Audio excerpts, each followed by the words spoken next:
Hello students, हम लोग पढ़ने जा रहे हैं आज चैप्टर नंबर 12 सर्विस कॉस्टिंग और ये है हमारा उसका लेक्चर नंबर 1।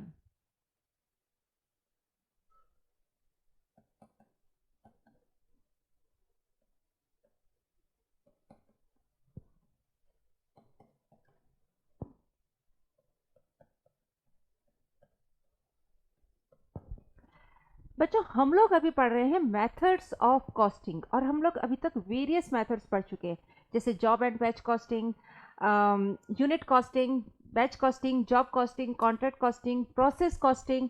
तो अभी हम ये सारे मेथड्स पढ़ चुके हैं और उसी में उन मेथड्स ऑफ कॉस्टिंग में ही हमारा नेक्स्ट मेथड है सर्विस कॉस्टिंग। अभी तक हमने जो मेथड्स पढ़े हैं उन मेथड्स में और सर्विस कॉस्टिंग में थोड़ा सा बेसिक डिफरेंस है। क्या डिफरेंस है? अभी तक हमने जो भी मेथड्स पढ़े हैं उसमें जो भी हम गुड्स मैन्युफैक्चर कर रहे थे उसमें हम क्या कर रहे थे? गुड्स मैन्युफैक्चर कर रहे थे और उन गुड्स जो हम मैन्युफैक्चर कर रहे थे उन गुड्स की हम कॉस्टिंग कर रहे थे, उन गुड्स की हम रेट पर यूनिट कैलकुलेट कर रहे थे।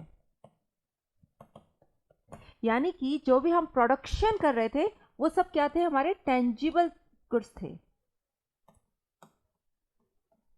टेंजिबल गुड्स थे, उन्हें मैन्युफैक्चर कर रहे थे और उनकी हम कॉस्टिंग कर रहे थे, उनकी कॉस्ट पर यूनिट हम लोग फाइंड आउट कर रहे थे। लेकिन कुछ सेक्टर्स ऐसे होते हैं जहां पर गुड्स मैन्युफैक्चर नहीं होता है लेकिन हमें उनकी भी कॉस्टिंग करनी पड़ती है। फॉर एग्जांपल, आप लोगों ने मेट्रो में या बसेस में ट्रेवल किया होगा। अगर आप बसेस में ट्रेवल करते हैं या फिर मेट्रो में ट्रेवल करते हैं तो यहाँ पर कोई गुड्स का मैन्युफैक्चर नहीं होता, लेकिन इन बसेस और मेट्रो में जब आप ट्रेवल करते हैं तो इस सेक्टर की भी कॉस्टिंग होती है। कॉस्टिंग क्यों होती है? क्योंकि ये लोग अपनी कॉस्टिंग करेंगे तभी तो आपसे बस फेयर चार्ज कर पाएंगे। तो ये क्या कर रहे हैं? ये कोई गुड्स का मैन्युफैक्चर नहीं कर रहे, ये अपने एंड यूजर्स को गुड्स प्रोवाइड नहीं कराते, बल्कि क्या प्रोवाइड कराते हैं? सर्विसेज प्रोवाइड कराते हैं। और ये क्या कहलाते हैं? सर्विस सेक्टर कहलाते हैं। इसी तरह से ट्रांसपोर्टेशन में कौन सा ट्रांसपोर्टेशन? Goods transportation. ये बसेस, मेट्रो, ये क्या करते हैं? ये पैसेंजर ट्रांसपोर्टेशन कहलाते हैं। ये पैसेंजर ट्रांसपोर्टेशन कहलाते हैं। लेकिन जो गुड्स ट्रांसपोर्ट करते हैं जैसे ट्रक्स, लॉरीज, ये गुड्स ट्रांसपोर्ट करती हैं। तो इन सेक्टर्स को भी क्या करना पड़ता है? अपनी कॉस्ट, टोटल कॉस्ट कैलकुलेट करनी पड़ती है, क्योंकि उसी के बेसिस पर ये उनसे फेयर चार्ज करेंगे।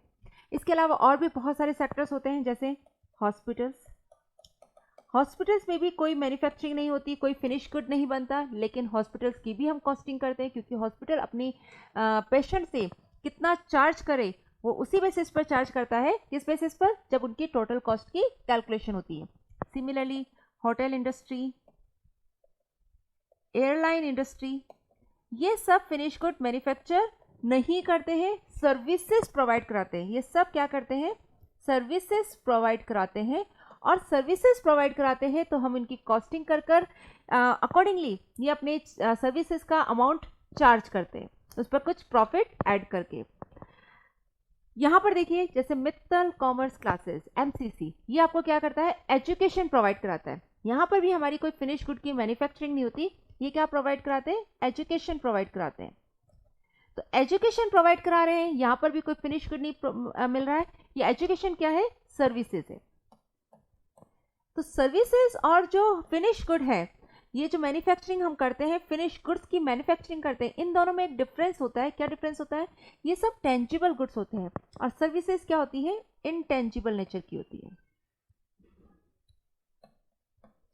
मतलब आप इन्हें टच नहीं कर सकते, you can't touch it, you can only experience it. हम सर्विसेज को सिर्फ एक्सपीरियंस करते हैं। जैसे हम लोग गए बस में जाकर हम ट्रेवल करके आए, तो हम लोगों ने वहाँ कुछ खरीदा नहीं है, लेकिन हमने वो जो सर्विसेज थी उन सर्विसेज को क्या किया? एक्सपीरियंस किया। आप होटल में जाके रूम में रहते हो, आप वहाँ से कुछ बाय नहीं करते, लेकिन वहाँ के जो सर्विसेज है, रूम में रहने का जो सर्विसेज है, आप उन्हें एक्सपीरियंस करते हैं। तो इस चैप्टर में हम जो सर्विसेज हैं उन सर्विसेज की कॉस्टिंग करने किस तरह से की जाती है, वही कॉस्टिंग का मेथड्स यहाँ पर सीखेंगे। तो सर्विस कॉस्टिंग का एक दूसरा नाम भी होता है, service costing is also known as operating costing. Service costing को हम ऑपरेटिंग कॉस्टिंग भी कहते हैं। और सर्विस कॉस्टिंग में हम क्या सीख रहे हैं, सर्विसेज जो हम प्रोवाइड कराते हैं, जो सर्विस सेक्टर्स होते हैं, जो सर्विसेज प्रोवाइड कराते हैं, किस तरह से उनकी कॉस्टिंग की जाती है। क्योंकि अगर हम वहाँ की प्रॉपरली कॉस्ट कैलकुलेट कर पाएंगे तो उसमें प्रॉफिट ऐड कर कर फिर वो अपने एंड यूजर से उन सर्विसेज का अमाउंट चार्ज करेंगे। तो सबसे पहले ये पढ़ने से पहले हम कुछ फीचर्स पढ़ते हैं, क्योंकि क्या होता है जो टेंजिबल नेचर के हैं उसमें और जो सर्विस सेक्टर है उनमें कुछ डिफरेंस होता है, कुछ बेसिक डिफरेंस होता है, जिसकी वजह से यहाँ पर कॉस्टिंग का मेथड भी हमारा कुछ चेंज हो जाता है। क्या डिफरेंस होता है, कुछ बेसिक नेचर के डिफरेंस। पहला जो नेचर डिफरेंस होता है ये क्या होता है, इनटेंजिबल नेचर की होती है।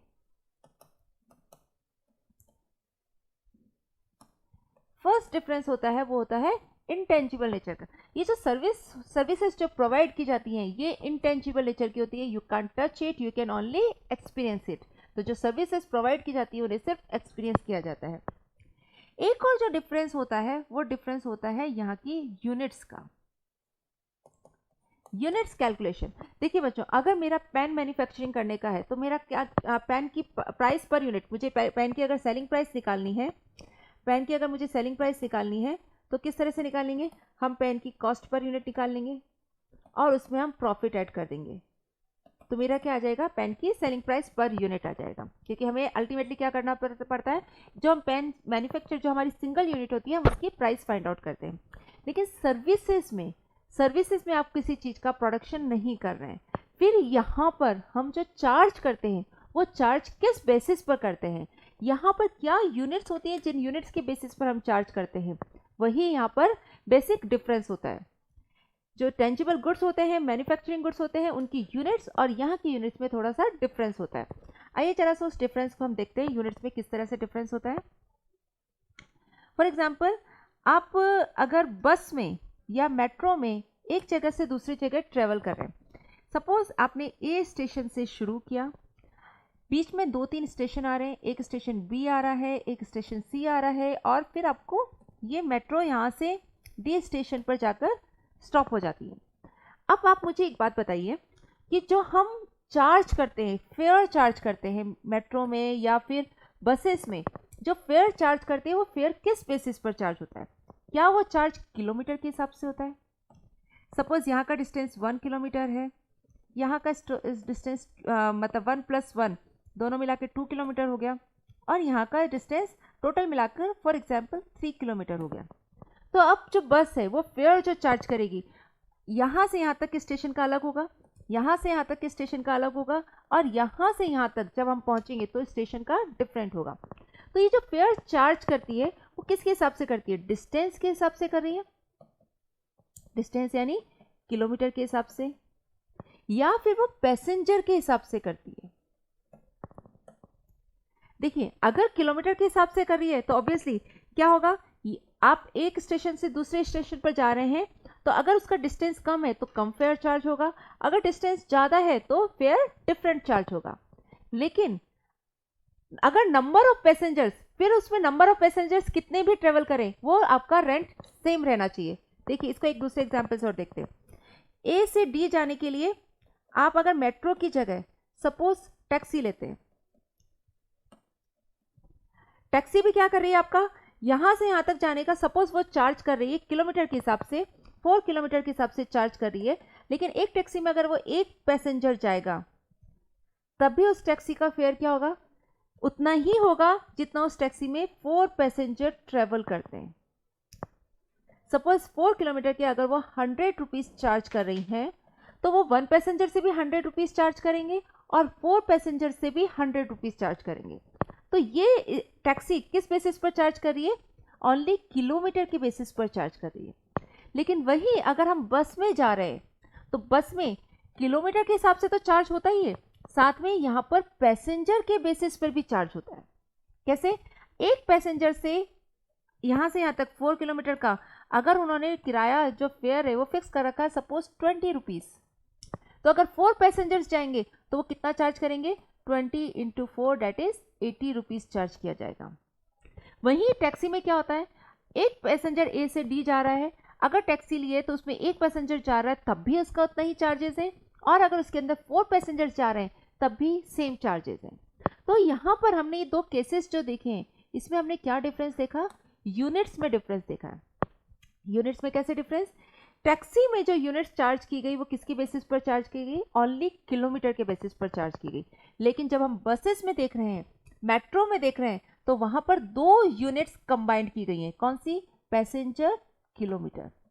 कि एक पैसेंजर के 1 किलोमीटर जाने पर अगर हम कितना चार्ज करते हैं, सपोज हम 5 रुपीज़ या 10 रुपीज़ चार्ज करते हैं। एक पैसेंजर अगर 2 किलोमीटर जाएगा तो हम 20 रुपीज़ चार्ज कर रहे हैं। एक पैसेंजर अगर 3 किलोमीटर जाएगा तो हम 30 रुपीज़ चार्ज कर रहे हैं।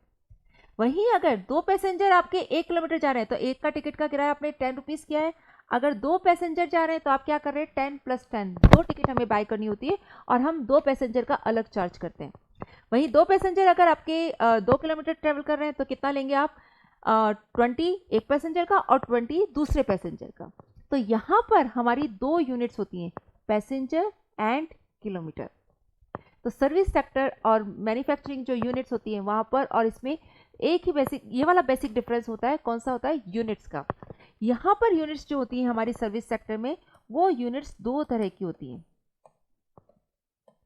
एक होती है सिंपल यूनिट और दूसरी होती है हमारी कंपोजिट यूनिट। सिंपल यूनिट जैसे अगर हम सर्विसेज का चार्ज करते हैं पर किलोमीटर, पर लीटर, पर रूम, पर पैसेंजर, जब हम लोग एक ही यूनिट्स यूज करते हैं तो वो हमारी क्या कहलाती है? यूनिट्स सिंपल यूनिट्स कहलाती है। ऑन द कॉन्ट्ररी, जब हम अपनी यूनिट्स दो यूनिट्स यूज करते हैं, जैसे अभी हमने बसेस के केस में देखा, वहां पर दो यूनिट्स कंबाइंडली यूज की जाती है। वो कौन सी होती है? पर पैसेंजर एंड किलोमीटर। वहां दो यूनिट्स यूज की जाती है, पैसेंजर, किलोमीटर।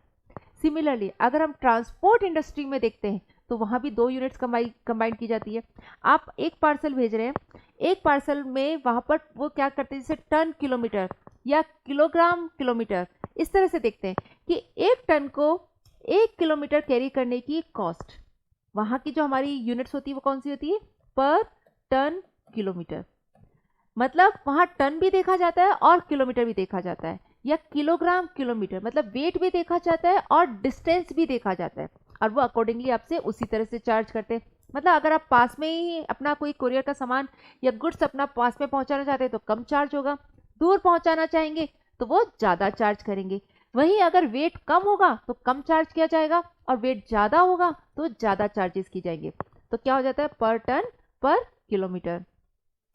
हॉस्पिटल में अगर हम लोग रूम लेते हैं तो वहां पर क्या होता है? पर पेशेंट डे, कि एक पेशेंट एक दिन रह रहा है, उसके हम कितना उससे हम चार्जेस ले रहे हैं। वहां पर यूनिट्स क्या देखी जाती है? Patient and day. एक पेशेंट का एक दिन का चार्ज किया जाता है। सिमिलरली अगर हम लोग क्या जा रहे हैं, होटल में रह रहे हैं, तो हमारे चार्जेस किस तरह से काउंट किए जाएंगे? पर रूम डे। एक दिन एक रूम का रेंट फिक्स होता है वहां पर। तो एक दिन अगर आप एक दिन के 2 या 3 रूम लेंगे तो अकॉर्डिंगली आपके फेयर बढ़ जाएंगे। वहीं एक रूम का आप 2 या 3 दिन यूज करेंगे तो अकॉर्डिंगली आपका फेयर चार्ज होगा। तो वहां पर हमारी यूनिट्स क्या हो जाती है? Room day. तो सर्विस सेक्टर में हमारे लिए क्या चीज होती है?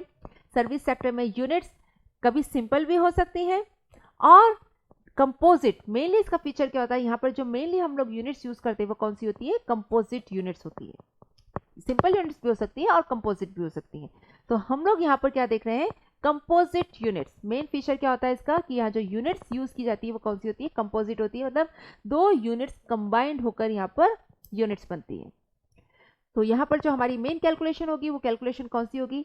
देखिए हमारा अभी भी काम वही है, हमें रेट निकालनी है, रेट पर यूनिट निकालनी होती है। क्योंकि कॉस्ट आप जब फाइंड आउट करेंगे, फेयर चार्ज करेंगे, तो रेट पर यूनिट में आप प्रॉफिट, यानी कॉस्ट पर यूनिट में आप प्रॉफिट चार्ज करके ही अपनी सेलिंग प्राइस, यानी कि जो फेयर है या और भी कोई चार्जेस हैं जिसे हम फेयर कह सकते हैं या चार्जेस कह सकते हैं, वो हम चार्ज करते हैं। तो हमारा अभी जो मेन पर्पस होगा वो क्या होगा? हमें कॉस्ट पर यूनिट निकालना। तो हमें दो ही चीजें यहाँ फाइंड करनी होती हैं, total cost and total units.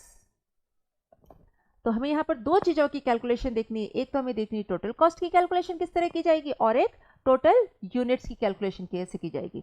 और यूनिट्स में मेनली जो हमारी यूनिट्स होगी वो कौन सी होगी, कंपोजिट यूनिट्स होगी, मतलब वो यूनिट्स एक से ज़्यादा यूनिट से मिलकर बनी हुई होंगी। जो एक से ज़्यादा यूनिट से मिलकर बनी होती है वो हमारी क्या कहलाती है, कंपोजिट यूनिट्स कहलाती है। अब देखते हैं कंपोजिट यूनिट हम कैलकुलेट कैसे करते हैं। तो कंपोजिट यूनिट्स जो होती हैं वो कैलकुलेशन दो तरीके से किया जाता है, एक होता है कॉमर्शियल और दूसरा होता है एब्सोल्यूट। कॉमर्शियल जो कंपोजिट यूनिट्स हम दो तरीके से कैलकुलेट करते हैं, एक करते हैं हम कॉमर्शियल और दूसरा तरीका होता है हमारा एब्सोल्यूट कैलकुलेट करने का। इसको हम सिंपल तरीके से समझ सकते हैं। बच्चों आपने एवरेज निकालना सीखा था, हमने मटेरियल चैप्टर में भी एवरेज निकाला देखा, एक मेथड देखा था कि simple average method, weighted average method.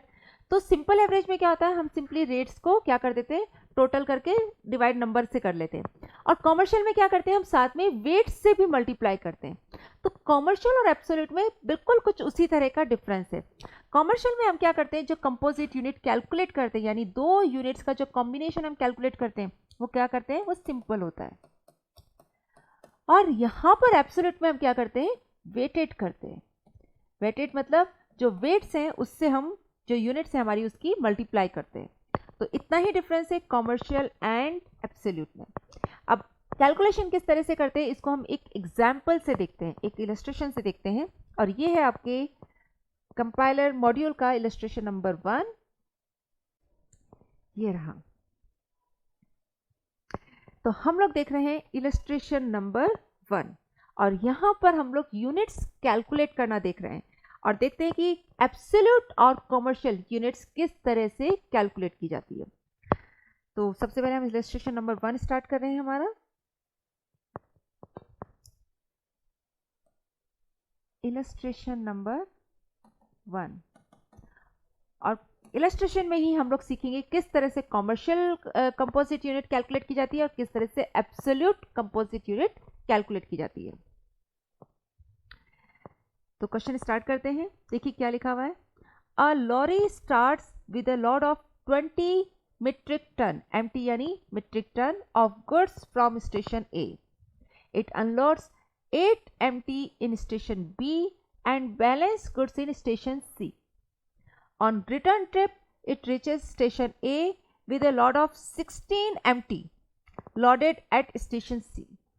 The distance between A to B, B to C and C to A are 80 kilometers, 120 kilometers and 160 kilometers respectively. Compute absolute metric ton kilometre and commercial metric ton kilometre. तो देखिए बच्चों हमने क्या देखा यहाँ पर, हमने क्या देखा, हमें क्या कैलकुलेट करना है, एब्सोल्यूट एंड कॉमर्शियल। पहले तो हमें यूनिट्स किस तरह से निकालनी है, एब्सोल्यूट भी कैलकुलेट करनी है और कॉमर्शियल भी करनी है और कंपोजिट यूनिट कैलकुलेट करनी है। देखिए मीट्रिक टन किलोमीटर, तो हमारी मतलब मीट्रिक क्या हो गया आपका, एक तरह से आप इसको टन किलोमीटर भी बोल सकते हैं। तो दो यूनिट्स हो गई हैं, ये हमारा टन किसकी, मीट्रिक टन किसके लिए होता है, वेट के लिए होता है, और किलोमीटर होता है हमारा डिस्टेंस के लिए। तो वेट और किलोमीटर दो यूनिट्स हमारी कंबाइंड है, तो ये क्या हो गई है, कंपोजिट यूनिट हो गई है। तो हमें यहाँ पर कंप्यूट करना है absolute metric ton kilometre and commercial metric ton kilometre. तो देखते हैं किस तरह से कैलकुलेट करेंगे हम इसे।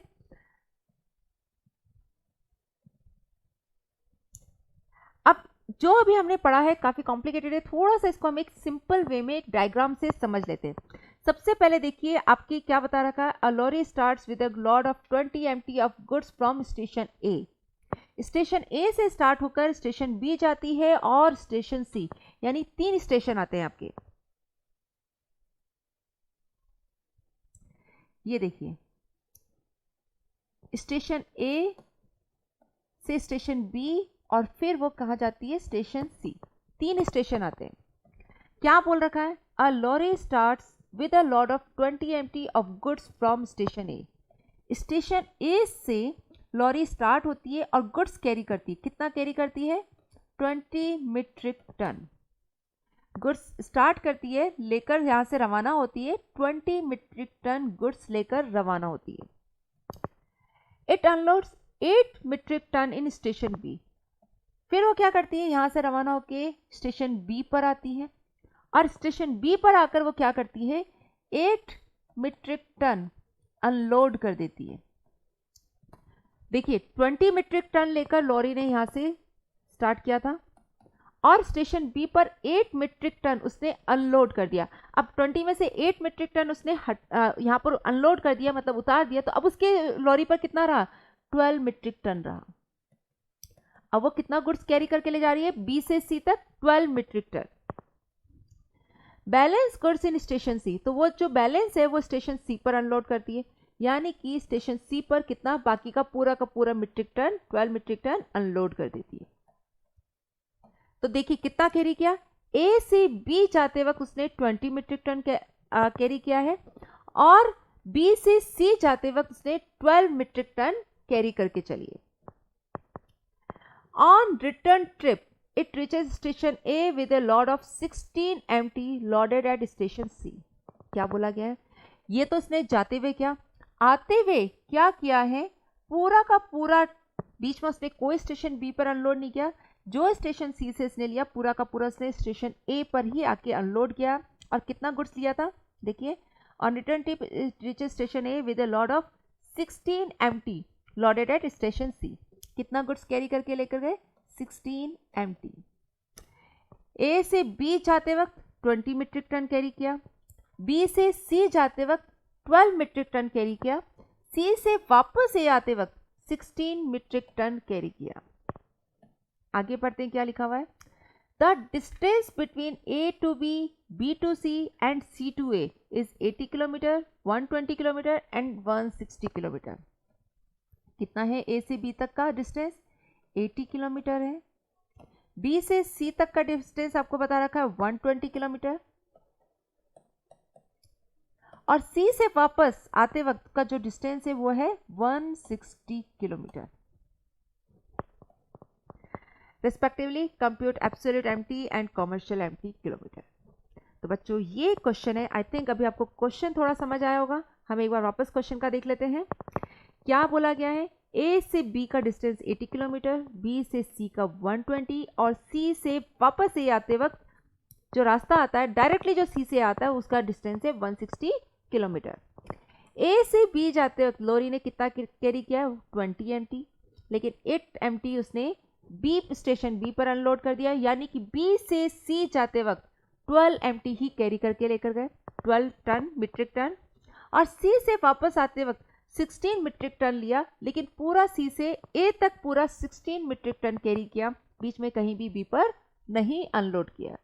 तो ये क्वेश्चन है और हमें यहाँ कैलकुलेट क्या करना है, कॉमर्शियल मतलब एब्सोल्यूट एंड कॉमर्शियल दोनों कंपोजिट यूनिट कैलकुलेट करनी है। तो आइए कैलकुलेट करते हैं। एब्सोल्यूट मीट्रिक टन किस तरह कैलकुलेट करते हैं, कॉमर्शियल किस तरह से कैलकुलेट करते हैं। सबसे पहले हम कर रहे हैं एब्सोल्यूट मीट्रिक टन किलोमीटर। अब यहां पर हम क्या करते हैं, जो किलोमीटर है उसको हम वेट से मल्टीप्लाई करके चलेंगे, हमें मीट्रिक टन किलोमीटर दोनों लेने हैं। तो हम क्या करते हैं, जो भी वेट है और जो भी डिस्टेंस है दोनों को मल्टीप्लाई करेंगे। तो यहां पर हम लोग क्या करेंगे, एब्सोल्यूट मीट्रिक टन किलोमीटर का हम पहले फॉर्मूला देखते हैं। ये होगा distance into weight 1 plus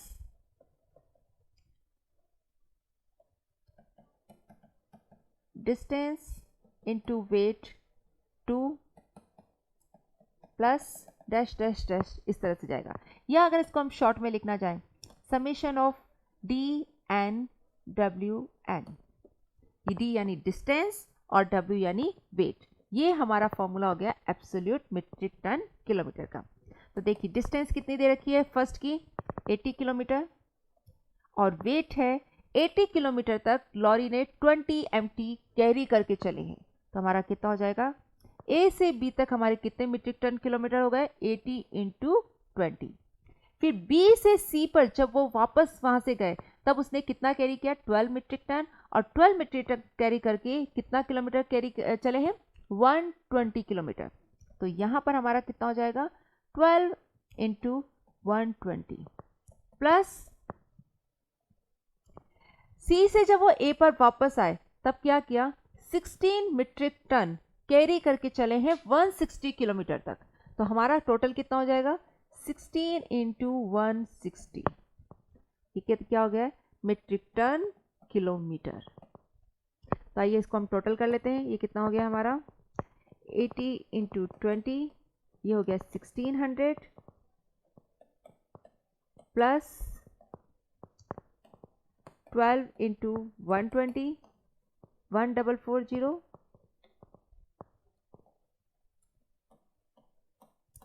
plus 16 into 160, ये हो गया 2560 मीट्रिक टन किलोमीटर। और कितना हो जाएगा हमारा टोटल इसका, 2560 प्लस 1440 प्लस 1600, टोटल हो गया 5600 metric ton kilometre.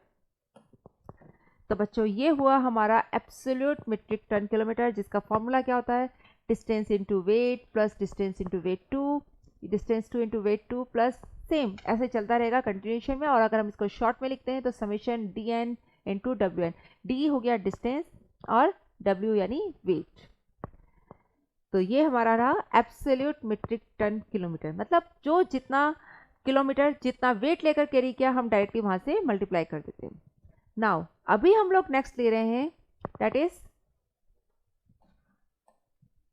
Commercial metric ton kilometre.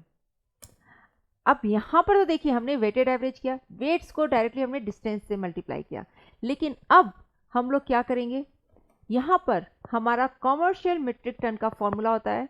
तो कॉमर्शियल मीट्रिक टन का हमारा फॉर्मूला होता है weight 1 plus weight 2 plus dash dash dash divide by N, जितने भी वेट्स हैं हम उसका एवरेज कर देते हैं और मल्टीप्लाई करते हैं किलोमीटर से। तो किलोमीटर में distance d1 plus d2 plus d3 plus dash dash dash dash. तो यहाँ पर हम लोग क्या कर रहे हैं, हम लोग जो ले रहे हैं वो सिंपल ले रहे हैं। यहाँ पर हमने वेट्स डिस्टेंस इंटू वेट किया, मीट्रिक टन किलोमीटर निकालना तो अभी भी होगा, लेकिन हम लोग यहाँ क्या करते हैं, वेट का एवरेज ले लेते हैं कि ऑन एन एवरेज जितना वेट उठाकर कितने किलोमीटर ट्रेवल किया है। लॉरी ने ऑन एन एवरेज कितना वेट उठाकर कितना किलोमीटर ट्रेवल किया है। तो देखिए यहाँ पर हमारा फर्स्ट में इसने जो वेट उठाया था, वेट 1 था 20, वेट 2 था 12, यानी कि फर्स्ट यहाँ पर देखिए सबसे पहले 20 मीट्रिक टन उठाया, फिर 12 मीट्रिक टन उठाया और फिर 16 मीट्रिक टन उठाया, और टोटल ट्रेवल कितना किया, 80 kilometre plus 120 kilometre plus 160 kilometre plus 16 divide by 3, ये तो हमारा टोटल वेट हो गया। और किलोमीटर हमने कितना ट्रेवल किया है, 80 प्लस 120 प्लस 160, तो ये हो जाएगा हमारा कॉमर्शियल मीट्रिक टन किलोमीटर। आइए कैलकुलेट करते हैं कितना हुआ ये हमारा, 20 प्लस 12 प्लस 16 डिवाइड बाय 3, ये हो गया 16 इंटू यहाँ पर हो जाएगा हमारा 80 प्लस 120 प्लस 160, टोटल हो गया 360 किलोमीटर। ये मीट्रिक टन और ये हो गया हमारा किलोमीटर, और मीट्रिक टन किलोमीटर टोटल कितना हो गया, commercial metric ton kilometre 360 into 16, ये हो गया 5760 मीट्रिक टन किलोमीटर। तो ये हो गया है हमारा commercial metric ton kilometre. Once again बच्चों, हम लोगों ने यहाँ पर देखा कि कंपोजिट यूनिट्स कैसे निकाली जाती है। देखिए कंपोजिट यूनिट्स में क्या होती है हमारी, पहले तो हम कंपोजिट यूनिट्स वापस देखते हैं क्या होती है। जहाँ एक से ज़्यादा यूनिट्स मिलती हैं वो हमारी क्या कहलाती है, कंपोजिट। देखिए सिंपल यूनिट में आपकी सिंपल पर किलोमीटर, पर लीटर, पर रूम, पर पैसेंजर, पर पेशेंट भी आपकी एक सिंपल हो गई है। तो जब हम इस तरह से अपनी सर्विसेज का अमाउंट चार्ज करते हैं तो वो क्या कहलाती है, सिंपल यूनिट्स कहलाती है। लेकिन मैक्सिमम टाइम जब हम सर्विस सेक्टर की कॉस्टिंग करते हैं तो हमारी यूनिट सिंपल नहीं होती है बल्कि कंपोजिट यूनिट्स होती हैं, यानी वो 2 यूनिट से मिलकर बनी हुई होती हैं। तो जब 2 यूनिट से मिलकर बनी होती है तो उसको हम क्या बोलते हैं, कंपोजिट यूनिट्स बोलते हैं। और कंपोजिट यूनिट्स की कैलकुलेशन करने के हमारे पास 2 मेथड होते हैं, एक होता है कॉमर्शियल और दूसरा होता है एब्सोल्यूट। कॉमर्शियल यानी हम क्या करते हैं, जो भी वेट्स है उन वेट्स का एवरेज ले लेते हैं और मल्टीप्लाई बाय, अगर जैसे हम किलोमीटर कर रहे हैं तो किलोमीटर से मल्टीप्लाई कर देंगे टोटल ऑफ किलोमीटर, तो वहां पर हम इस तरह से करते हैं। लेकिन एब्सोल्यूट में हम क्या करते हैं, हम वेटेड करते हैं, मतलब जो लॉरी, जैसे हमने लॉरी का एग्जांपल लिया, तो लॉरी जितना भी डिस्टेंस, जितना वेट लेकर कवर कर रही है वो हमारा कैलकुलेट कर लेते हैं। तो इस तरह से हम लोग जो कैलकुलेशन करते हैं वो हमारी क्या कहलाती है, वेटेड एवरेज कहलाती है। इस इलस्ट्रेशन में हमने एक लॉरी का एग्जांपल लिया और हमने मीट्रिक टन किलोमीटर यूज किया है। तो एब्सोल्यूट में हमारा फॉर्मूला क्या होगा, distance into weight plus distance into weight 2 plus distance 3 into weight 3 and so on, ऐसे ही चलेगा। और अगर हम इसका शॉर्ट में फॉर्मूला बनाए तो summation of D N into W N, और ये हमारा कैलकुलेशन है। एंड कॉमर्शियल में हमने क्या किया, हमने टोटल डिस्टेंस को एवरेज वेट से मल्टीप्लाई कर लिया। तो जो हमने मेन यूनिट से किलोमीटर, उसको हमने एवरेज वेट से मल्टीप्लाई कर लिया, और ये हमारा क्या कहलाता है, कॉमर्शियल मीट्रिक टन किलोमीटर। बच्चों जब भी हम आगे क्वेश्चन करेंगे तो हम कौन सा वाला करेंगे, अगर क्वेश्चन में हमें कुछ और नहीं की मैंने, तो हमारी जो कैलकुलेशन होती है वो हमेशा कौन सी होती है, absolute metric ton kilometre, because this type of unit is the correct unit. Scientifically भी देखा जाए, मैथमेटिकली देखें तो ये वाली सबसे ज़्यादा हमारी करेक्ट होती है। तो क्वेश्चन में अगर आपको कुछ नहीं दिया हुआ है कि कॉमर्शियल करना है, एब्सोल्यूट करना है, तो हम कौन सा यूज करेंगे, एब्सोल्यूट मीट्रिक टन किलोमीटर। तो बच्चों हम लोग पढ़ रहे हैं अभी सर्विस कॉस्टिंग। सर्विस कॉस्टिंग को ऑपरेटिंग कॉस्टिंग भी कहा जाता है। ऑपरेटिंग कॉस्टिंग यानी सर्विस कॉस्टिंग कहाँ कहाँ पर की जाती है, ये की जाती है सर्विस सेक्टर में।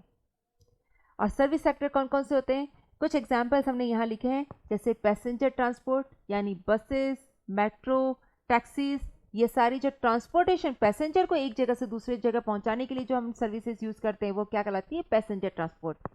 गुड्स ट्रांसपोर्टेशन, गुड्स को एक जगह से दूसरी जगह पहुंचाने का गुड्स ट्रांसपोर्टेशन, तो हमारा सर्विस सेक्टर है। Hospitals, hotels, airline, education industry, banking industry, software का जो हमारा होता है सॉफ्टवेयर इंडस्ट्री, ये सारी क्या कहलाती है, हमारी सर्विस सेक्टर यूनिट्स कहलाती है।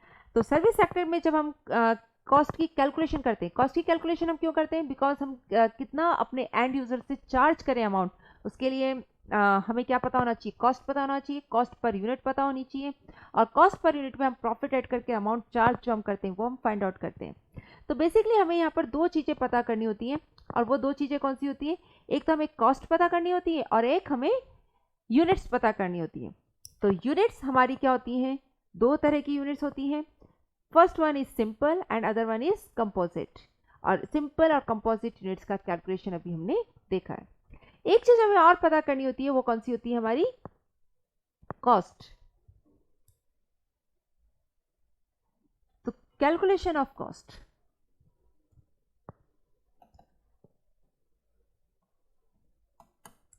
अब कैलकुलेशन ऑफ कॉस्ट कैसे की जाती है, तो देखिए यहां हमारा फंडा बिल्कुल वैसे ही लगता है जैसा अभी तक हम लोगों ने कॉस्ट की, टोटल कॉस्ट की कैलकुलेशन बाकी सारे उसमें कॉस्टिंग इंडस्ट्रीज में की, जैसे जॉब कॉस्टिंग, बैच कॉस्टिंग, वहां जैसे हमने कॉस्ट की कैलकुलेशन की कुछ उसी तरह की करनी है। लेकिन यहाँ जो हम फॉर्मेट बनाएंगे, बेसिकली वो फॉर्मेट हमारा कॉस्ट को हम 3 में क्लासीफाई करते हैं। देखिए वहां पर हमने क्लासिफिकेशन कैसे किया था, आपका किया था एक तो fixed, variable and semi variable cost. यहाँ पर भी हम यही करते हैं। वेरिएबल को हम बोलते हैं रनिंग कॉस्ट, जो हम जितने भी खर्चे होते हैं उन कॉस्ट उनको हम 3 में क्लासिफाई करते हैं। एक होती है हमारी रनिंग कॉस्ट यानी कि वेरिएबल कॉस्ट, इसमें हम सारी की सारी वेरिएबल कॉस्ट चार्ज कर देते हैं। एक कॉस्ट को हम क्लासिफिकेशन देते हैं स्टैंडिंग कॉस्ट,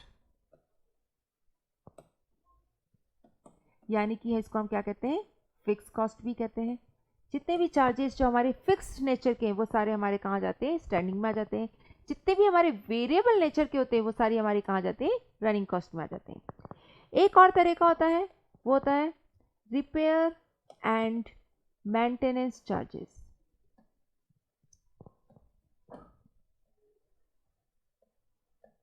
तो यहाँ पर हमारे जो भी मेंटेनेंस से रिलेटेड खर्चे हैं उन सबको हम कहाँ लिख देते हैं, 3 कैटेगरीज में लिख देते हैं।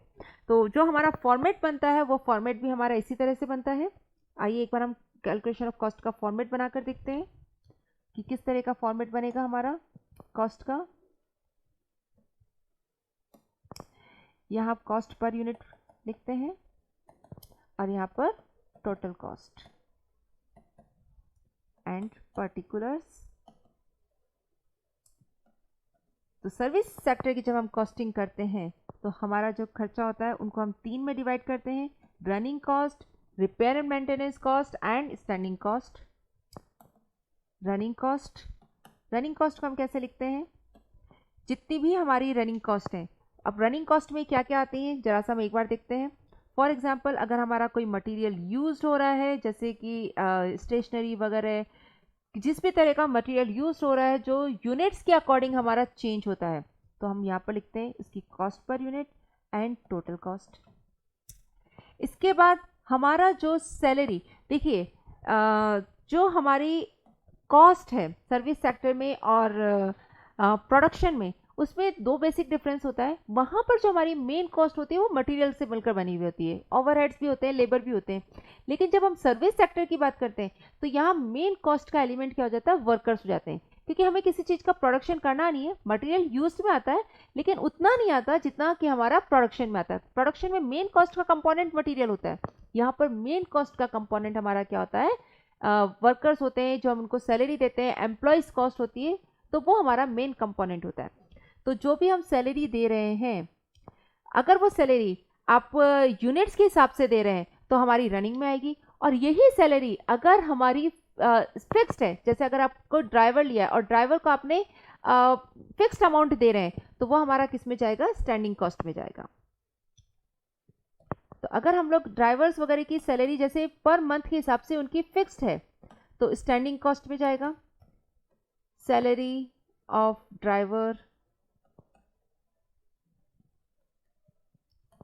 और सैलरी ऑफ अदर एम्प्लॉयज, ये सारी हमारी कहाँ जाएगी, फिक्स कॉस्ट में जाएगी। वहीं अगर ये सैलरी ऑपरेशन से रिलेटेड है तो हम इसको किस में ले लेंगे, रनिंग में ले लेंगे। तो salary of driver if it is related to operation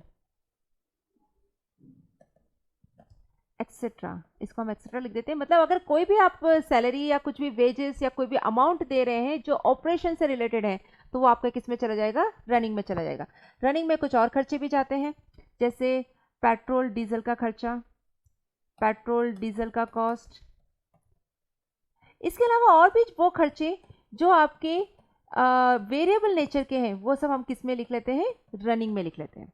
वही स्टैंडिंग कॉस्ट में क्या चला जाता है, जो हमारे स्टैंडिंग खर्चे हैं, जैसे कि सैलरी हो गया, सैलरी ऑफ अदर एम्प्लॉयज हो गया। इसके अलावा अगर हमारा कुछ इंश्योरेंस का खर्चा है जो हमारा फिक्स रहता है, तो हमारा किस में चला जाएगा, फिक्स कॉस्ट में चला जाएगा। तो जो खर्चे फिक्स्ड होते हैं उसको हम किस में ले लेते हैं, स्टैंडिंग कॉस्ट में ले लेते हैं। और वहीं अगर हमारे खर्चे मेंटेनेंस से रिलेटेड होते हैं तो वो हमारी किस में चले जाते हैं, मेंटेनेंस कॉस्ट में चले जाते हैं।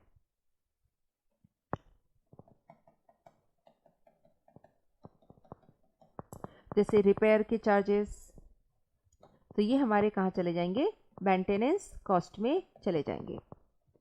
और इस तरीके से हम क्या कैलकुलेट कर सकते हैं, हमारी टोटल कॉस्ट की कैलकुलेशन करते हैं। यहाँ पर कॉस्ट पर यूनिट आ जाएगी एंड यहाँ पर टोटल कॉस्ट इन वैल्यू आ जाएगी। तो बच्चों अभी हमने क्या देखा, हमने सर्विस सेक्टर के बारे में देखा कि सर्विस सेक्टर में कौन कौन से आते हैं, कौन कौन से सेक्टर्स की हम यहाँ पर कॉस्टिंग करेंगे।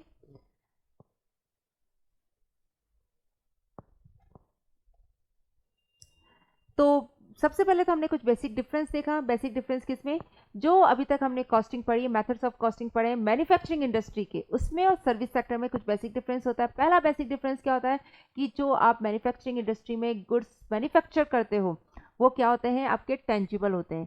वहीं सर्विस सेक्टर में जो आप कॉस्ट फाइंड आउट करते हो, कॉस्ट किसकी फाइंड आउट करते हो, इनटेंजिबल फैक्टर्स की कॉस्ट फाइंड आउट करते हैं, जिन्हें आप टच नहीं कर सकते, उन्हें आप केवल एक्सपीरियंस कर सकते हो। तो जो सर्विसेज होती है वो इनटेंजिबल नेचर की होती है।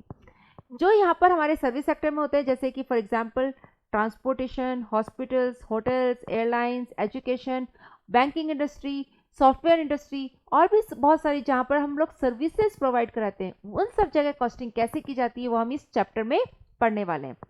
एक और डिफरेंस होता है, वो डिफरेंस होता है यूनिट्स का।